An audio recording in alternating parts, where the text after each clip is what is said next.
হরে কৃষ্ণ, সকলের শ্রীচরণে প্রণাম। তো আজকে ভিডিওর মাধ্যমে আমরা জানবো যে কেন প্রত্যেক দিন সন্ধ্যাবেলায় বৃন্দা দেবীকে প্রদীপ প্রজ্বলন করা উচিত।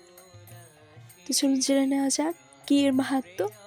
তো আমরা কি জানি, বৃন্দা দেবীর হলেন ভক্তির দেবী, তাই আমাদের প্রত্যেক দিন উচিত ঘৃত প্রদীপ অথবা অন্য কোনো তেলে দেওয়া প্রদীপ সন্ধ্যাবেলায় প্রজ্বলন করা, স্পেশালি একাদশী তিথিতে। তো এর মাহাত্ম্য কি, চলুন জেনে নেওয়া যাক। এর মাহাত্ম্য হলো যে গৃহে যত সমস্ত নেতিবাচক শক্তি আছে সে সমস্ত অশুভ শক্তির বিনাশ হবে। তার পাশাপাশি আপনার পাপ ক্ষয় হবে, মনের শুদ্ধতা শান্তি বজায় থাকবে।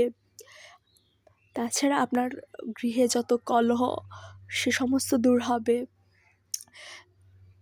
বিষ্ণুর কৃপা প্রাপ্তি হবে, কৃষ্ণপ্রেম লাভ হবে, ভক্তি বৃদ্ধি পাবে, দেবীর লক্ষ্মী আশীর্বাদ প্রাপ্তি ও মোক্ষ লাভ।